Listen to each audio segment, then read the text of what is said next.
Hey, hot tubbers. Do you ever wonder in what order and how much chemical you should put into your hot tub when you're trying to balance it? Well, stay tuned and I'll be right back to answer all those questions. So, hey guys, welcome back. I'm super excited you're here and I'm just going to jump right into it today. If you need to balance your water, there are some orders in which you need to balance your hot tub. And the order is you need to balance with your alkalinity first. You always want to start with your alkalinity and you need to be between 80 and 120. So that's where you want to be. Alkalinity is the buffer for everything else. If your alkalinity is in line, your pH will stay in line and your sanitizers are going to work better. So you always want to do your alkalinity first. Now the question is, what are the dosages for those? So I'm going to link down below a link where you can actually get a chart that tells you exactly what chemical you need to put in and how much of that chemical. So it's a chart. You're going to go in and you're going to say I have 300 gallons. You're going to go across to 300 gallons and my alkalinity is at 200. So I need to drop it 20 points. You're going to come down. You're going to meet where those 2 points are. And it's going to tell you have to put in 3 tablespoons of pH decreaser every day for 6 days. That's just an example. But those are down below. There's a link down below. I have charts for all of that. So please feel free to sign up and get those. They don't cost you a thing. Get those and then you know exactly what's going on. So alkalinity is first. pH is second, and pH is super important. What pH does is it actually keeps the water comfortable. So you need to be at a 7.6 on your pH, and the reason for that is that's the pH of your teardrop. So if you're at 7.6 on your teardrop, you're going to be much more comfortable.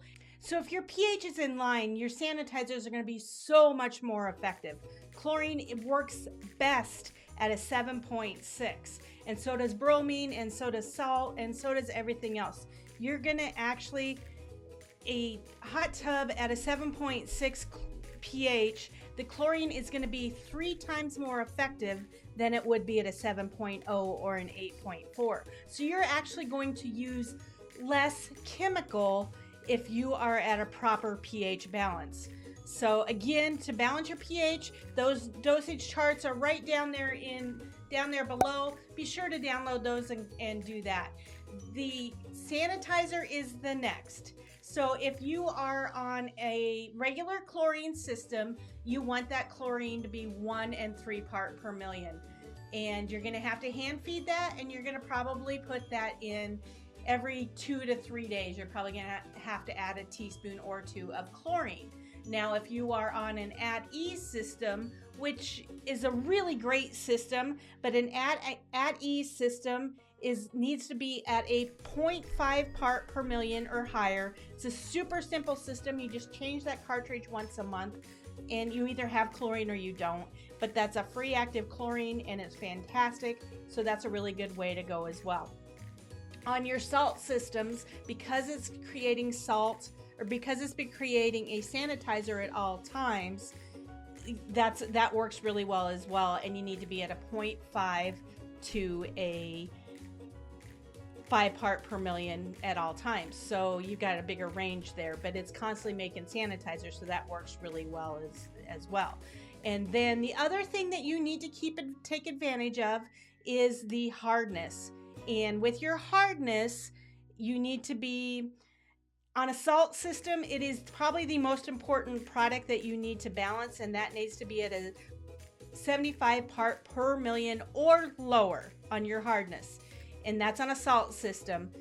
If you are higher than that, you have to get that down. I will link a video up here on how to lower that for free with the on-the-go water softener. And otherwise, you can definitely use the Vanishing Act. And I will have that up here as well. The Vanishing Act is pretty amazing and it's great. And you can use those on chlorine hot tubs as well. They're just a little spendy and you have to do it every time you refill the hot tub. So that's something to consider. On a chlorine hot tub, you're not as concerned about the hardness. You do need to be at least 50 part per million. In my neck of the woods, that is so not an issue. Everybody is way higher than that. But those of you who don't have real hard water, you do want to add some calcium hardness increaser to that.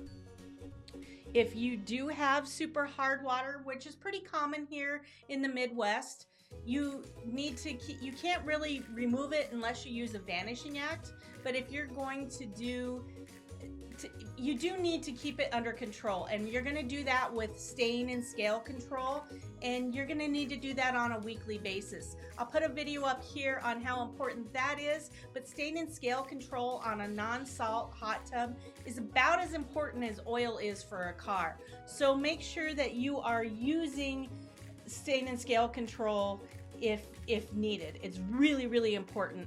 Again, I will have links to all the chemical kit descriptions in the description down below, but I'll actually have links where you can actually buy everything that you need for those kits. Check that out. And as always, guys, I think you're absolutely amazing. If you have any questions, you can reach out to me on Instagram. Direct message me there. That's at Instagram at the Hot Tub Lady. And by all means, make sure you ring the bell. Do all the things that help me help you become a happy hot tubber. Don't forget to subscribe. And just remember, keep making life epic.